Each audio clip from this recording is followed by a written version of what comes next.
참 이게 또 김건희 특검하고 최혜병 특검을 보면은 예. 가운데 또 김건희라는 그 이름이 또 떠오르고 있는 거 아니겠습니까? 대단한 사람인 것 같아요. 발을 안 건드는 데가 없어요. 그래서 이제 이 삼특검이 다 이제 김건희 수사하려고 네네. 소환하려고 경쟁하는 거 아니야 이런 얘기까지 나올 정도로 네. 모든 특검이 어떻게 보면 김건희를 다 만나게 되는 그런 상황으로 가는 것 같기도 하고. 참 우리가 우려했던 윤건희 정권이 네. 실체가 이런 건가라는 생각이 들어서 음, 참담해요. 참담하다. 또 특히 저 같은 경우는 더 참담한 게 네. 이런 실체도 모르고 국민의힘에서 국회의원 생활을 했다는 게 참 부끄럽고요. 예. 사실 좀 정말 저야말로 정말 사기당한 느낌이고 답답하고 화나고 너무 속상해요. 그래서 어떻게 보면 많은 예. 사람들을 속이고 이용한 거잖아요. 그렇죠. 너무 그렇죠. 나쁜 일이에요. 네. 그리고 진짜 그분은 무슨 진짜 손을 안 걸친 데가 없어. 사회를 망가뜨리는데 손을 다 걸친.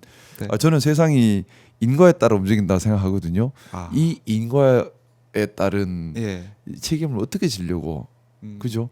음. 너무 많은 국민들께 피해를 주고 국가 발전을 저해하고. 네. 그 의혹들이 지금 하나하나 밝혀지면서 거기에 대한 합당한 책임을 물어야 되는데 지금 뭐 특검 조사 합당한 조사 소환이라면 응하겠다라고 얘기하고 있지만 말만 그러니까 태어날 때 보면은 우울증 관련해서 입원했다고 하는데 그냥 휠체어 타고 나오고 뭐 그리고 윤석열이 그걸 밀고 나오고 그 윤석열인들 조사 제대로 봤나요? 자꾸 안 받고 도망다니고 저 뭐 맨날 말만 말은 잘해 말은 잘해.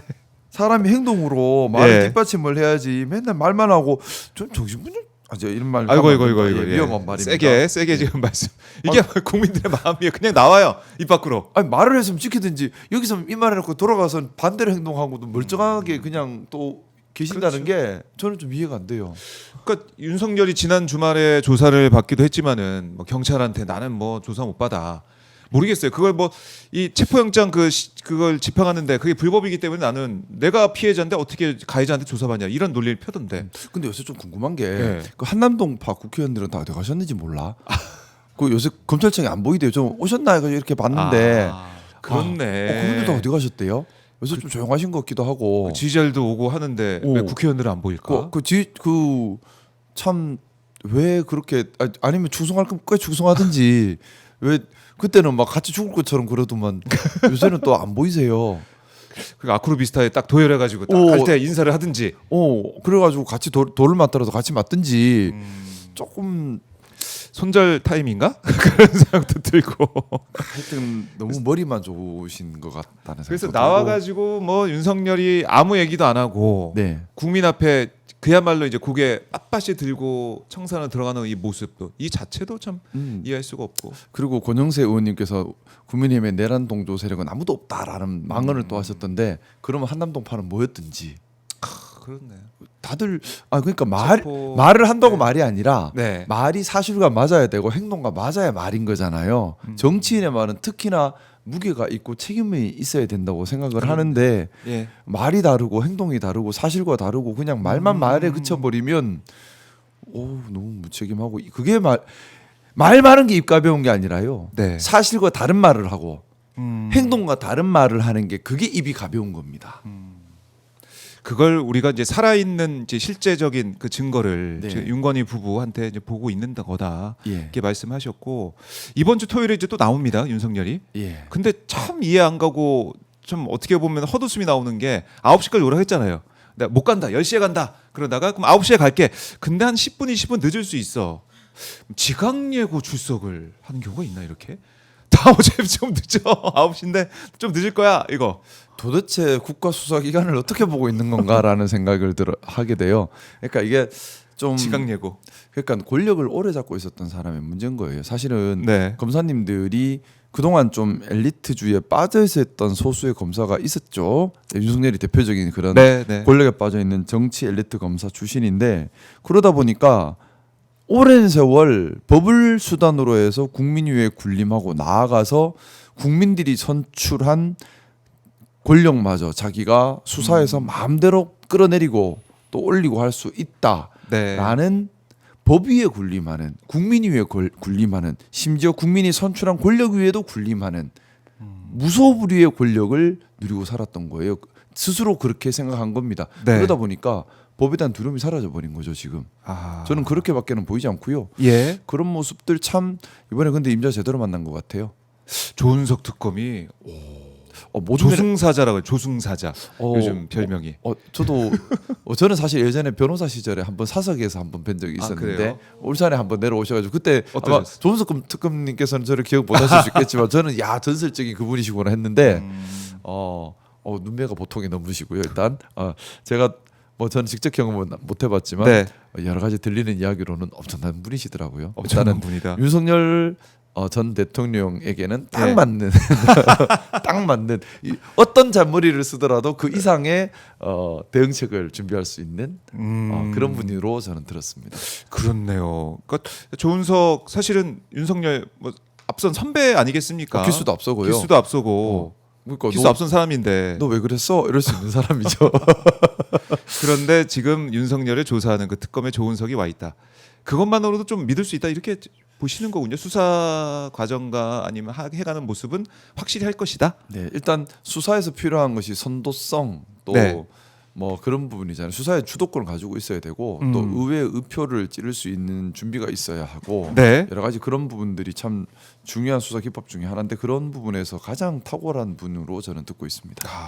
그래요. 기대가 됩니다. 예, 기세에서 눌리지 않는 거예요. 기세에서 눌리지 않는다. 그러니까 지금 뭐 특검 보고 브리핑하고 이런 걸 보면은 제 느낌은 뭐냐면 이게 특검이 국민과 함께하는 특검, 그러니까 그야말로 국민 주권 특검 뭐 이런 느낌도 나고. 지금 이거야말로 정말 모든 국민들께서 역사를 바로 세우고 나라 기강을 바로 세우는 과정이다라고 보고 있는 일이에요. 예. 그리고 근데 좀 정말 아쉬운 것은 지금이라도 최소한의 국민들에 대한 도리를 좀 해주시면 좋겠다. 그게 좀 반성하는 모습도 보이고 수사 열심히 받는 모습도 보이고 하면 네. 좋겠는데 역시 그건 과도한 희망이었을까요? 과도한 희망. 해병대 사단장마저 저러고 있는 걸 보니 참 안타깝습니다. 그러니까 이게 만약에 뭐 이게 영화가 드라마가 되면은 정말 웃음 포인트가 하나하나씩 다 있을 것 같아. 시리즈물이 되면. 저 영화 만드는 거 너무 부러워. 이게 제 전두환 진짜 싫어하거든요. 예. 진짜 싫어하는데 그래서 전두환은 각오라도 있었지. 이거는 사람이 너무 참 방송 표현으로 적절치 네, 못했습니다. 사과드리겠습니다. 근데 너무 못난 모습을 보이니까 못 남아서 보이니까. 진짜. 진짜 글쎄요. 이 말도 안 되는 일이 벌어지고 있는 걸 우리가 보고 있는데 예. 지금 내란 특검에서 어제 수사하고 있는 모습 한덕수 불러서 수사했지 않습니까? 네. 봤는데 국회 계엄 해제에도 1시간 동안 움직이지 않은 그런 행적도 드러나고 있고 네네. 그다음에 이걸 따로 문건을 만들어 가지고 네네. 이게 부서를 해서 가지고 있다가 그걸 또 폐기하는 일도 있었고. 나쁜 거죠. 그 빤히 보이는 일이잖아요. 그래놓고는 거짓말한 거지 않습니까? 네. 본인은 전혀 몰랐다. 나는 반대했을 말렸다. 사실 뿐이다. 말렸다. 이거 난 얘기는. 반대했을 뿐이고 전혀 모른다. 근데 사실 드러난 일은 지금 그게 아닌 게 계속 드러나고 있는 것이고 네.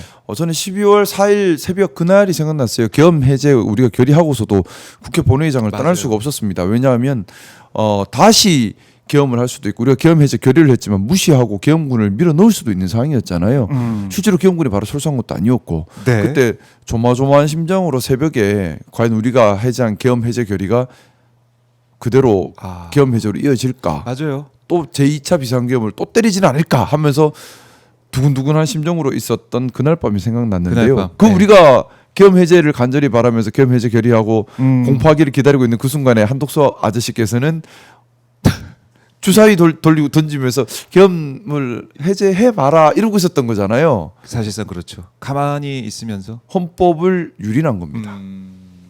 헌법을 유린했다. 헌법을 유린한 겁니다. 그분이 헌법 이걸 규정을 모르겠습니까? 음흠. 헌법을 유린한 겁니다. 국민을 무시한 것이고 헌법을 유린한 행동입니다. 네, 헌법을 유린한 그런 자가 행동이다. 대통령 후보가 되겠다고요? 그러니까 지금 돌이켜 보면은 왜 그렇게 대통령 후보가 되고 싶어 했나? 저는 철저하게 그리고- 진상 규명을 했으면 좋겠습니다. 정말 예. 철저하게 진상 규명을 해서 내란에 직간접적으로 개입한 사람 이건 그냥 범죄가 아니에요. 그냥 재산 범죄 아니면 개인에게 위해를 가한 범죄가 아닙니다. 네. 국가의 국체 자체를 위협하고 민주주의 자체를 없애버리고 다수의 시민들의 생명을 위협하고 우리 미래 세대의 앞길을 완전히 막아버리려고 한 국가 중대 범죄입니다. 그러면 이걸 용인하고 옹호했던 사람들은 네. 정치를 해서는 안 되는 것이고요. 음. 나아가서 적극적으로 가담한 사람 또는 방조한 사람은 반드시 책임을 물어서 중재의 처벌을 받아야만 합니다. 이거는 네. 통합의 문제가 아닙니다. 국가 바로 세우기, 나라 바로 세우기의 문제입니다. 국가의 본체라서 그렇습니다. 네. 그렇습니다. 특검이 아마 이 마음가짐으로 열심히 네. 수사를 하고 진상을 규명할 걸로 보이고요. 그다음에 어제 이제 국민들께서 놀랐던 뉴스가 또 있는데 네. 한남동 관저에 스크린 골프장이 있었다라는 네. 그 증언. 그것도 또 거짓말했네요. 없다면서요. 창고밖에 없다고 뭐 그러던데 초라한 창고라고 얘기했던데. 왜 다 거짓말이죠. 이렇게 도대체 그러니까 이걸 믿을 수가 없어요. 그 말을 하고 해명을 하면은 그 믿을 수가 없고 이제 확인을 해봐야 돼요. 하나하나. 참 할 말이 없습니다. 할 말이 없습니다. 그리고 이게 이제 설치비 대납 요구까지 했다라는 건데. 설치비 건설사에다가. 대납이요? 설치비 대납 세금을 아끼려고 그랬나요? 설치비 대납을 요구한다. 그러니까 지출 항목이 없다 보니까 지출 항목이 나오면 또 나중에 문제될 것 같으니까 맞아요. 그렇게 했나 보네요. 야, 그러니까 상상을 초월한 일들이 계속 벌어지고 있습니다. 이분 대통령 선거 나올 때는 공정과 상식을 내세웠잖아요. 도대체 이 사람이 생각한 공정은 무엇이고 상식은 무엇이었을까요? 자기한테만 내가 공정하게 느끼면 돼 이런 거. 우리 그때로 시간을 되돌려서 생각해 보면 국민들께서 윤석열을 많이 지지했었습니다. 네. 저도 믿었어요. 공정과 상식이란 얘기 때문에 사실 우리 국민들께서 다 공정과 상식에 네. 목말라 있었어요. 우리나라가 공정하기를 바라고 상식적이길 바랬습니다. 네. 그 목마름 때문에 그런 나라를 만들어주길 바랬는데 반대로 지극히 불공정하고 지극히 비상식적인 행동을 해버렸는데 제가 말씀드렸던 것처럼 네. 입이 가볍다 못해 그죠? 말과 행동이 언행이 일치하고 그리고 사실에 부합해야지 입이 무거운 거지. 말이 많더라도 그건 무거운 입이에요. 근데 이렇게 사실과 다르고 네. 행동과 다르다면 이 사람의 입은 한없이 가벼운 것이고요. 이렇게 가벼운 사람이 우리나라의 지도자로 있었다는 것이 참 부끄럽고 천만다행 빨리 물러나서 다행인 것 같습니다. 천만다행이다.